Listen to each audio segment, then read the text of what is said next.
Carmen Johnson with Consumers Credit Union. Thank you so much for joining us today. From finance to fitness, we have it all. And today we have our guest that comes in every single month and helps us with fraud and making sure that we stay safe, whether it be online or anything financially. Christy Desimone is our senior fraud specialist here at Consumers Credit Union. She gives us such great tips. And today we're going to talk about all things checking.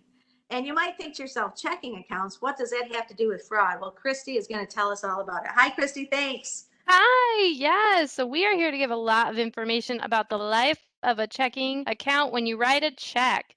So checks are something that it's staying around. They've been around forever. They're staying around forever. So it's important to understand kind of what checks go through in that process and to educate ourselves so that we don't have any issues with fraud checks or things of that nature. So we're talking all things checks. And now checking accounts have changed a little bit. But what you're saying is, look, there's still paper checks, there's debits, there's credits, there's ways that you can mobily upload a check. Tell us a little bit about how this is working, especially in today's technology of keeping track of what the rules and regulations are for checking accounts. A lot of members think that checks, once you deposit them either in the ATM or mobile deposit or with our interactive tellers, that it's instantaneous. And we get that information right away when it deposits and you see it in your account. But in reality, a check goes through an entire process behind the scenes. So it can take anywhere from 3 to 5 business days for Consumers Credit Union to know if that check is good or not, because it goes from consumers to our Federal Reserve, and then the Federal Reserve reaches out to the FI that it's drawn off of, so the financial institution that made the check. And then they report back to us. So it's this huge process that most people aren't aware of because it goes into your account and you're like, we're good to go. But in reality, it takes a bit to know. When you see on your account a hold or something is pending, that really is the explanation of where that money is. Correct. Yeah.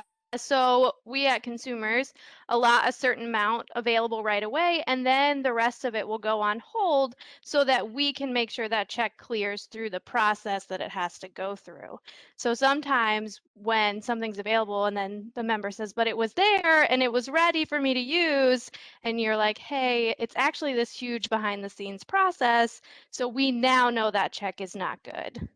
And that actually really is helpful, especially when, we talk about balancing a checkbook. And I love this because Scott Dobson, our financial education at work coordinator, he's always explaining that, look, because something says that the money is there, you really need to know your budget and know what your checking account truly is, not expecting that the check goes in and it's automatically ready to go. Right. And balancing a checkbook is such a great idea. But nowadays, how many of us really have a checkbook that we balance? So the way technology has kind of caught up with that is there are a lot of different apps out there that can balance as you put in information. And our own online banking has great alerts to let you know what's going on, and it provides pictures of any mobile deposit that you've done on that phone. So there are different ways now with technology to balance, quote unquote, a checkbook so that you can maintain your activity. I really like the term that is used in our online banking and others that I've seen, and that is your available balance, which is not the same as what your balance is. Your available Right. balance is what you actually have to be able to use. Right, exactly. So it's your available balance versus your current balance. And that available balance, I love the word that we put on there because it's available. It's available for you to use, and your current balance is currently what is in there with the holds placed on any deposits or pending transactions.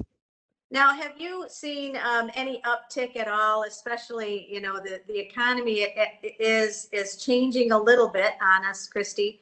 Have you been hearing anything about any types of check frauds going on, of anything that we should be looking into or thinking about? Yeah, check fraud along with paper checks is here to stay as well. So it's a very common way for people to try and get funds into an account. The number one scam that we're seeing now is an online loan scam where they ask for your online banking information to log in and deposit fraud checks in your name. Yeah, and then you take the funds and they ask you to send some back via like a money transfer service, and then you get to quote unquote keep the rest. But in reality, you have accepted responsibility for that deposit and owe the money once it returns. Wow. And it will return, won't it? Oh, it will. And it's hard too because we are, coming out of an economy that was stressed into, trying to grow our economy back, and people are using loans and things like that to help them get on their feet. So we are the ones that say, "Hey, it's not a real loan. This one is actually a scam." And that can be really tough for members to hear and move forward from. Well, and I love the fact that Christy, what you say at the end of every one of our podcasts is please open the door and talk to us. We can help. If you have any inkling that there's something not right, your inkling is probably spot on. 100%. I love the phone calls where the member's like, "Hey, I did this, but I think it's bad. Like, help me get through this." I'm like, "Yes, like, let's work through this together. We've got you moving forward." And so, anytime you are concerned about a check, you can always bring it to us. Sometimes you get checks emailed, sometimes they're quote unquote FedEx to you. So you can mail them, you can bring them to us, walk into an office, and we can take a look before you even put it in your account. And that's the best part, is that we are here to help you before you make a decision on your account. Well, Christy, thank you so much for every month coming in and helping us learn about what the latest scams are, what's out there, and helping protect our members. Yes, I love being here, and I love working with Lynn and our members to help make sure everyone's staying safe out there. Well, thank you. Christy is our senior fraud specialist. I'll tell you what, if you ever have any questions and want to reach her direct, just let us know. We will contact you. And hey, thank you, Jake Esseling, for your production skills. If you do have a topic you'd like to share, please send it our way. I'm Lynn Jarman Johnson, Consumers Credit Union. Money, I'm home.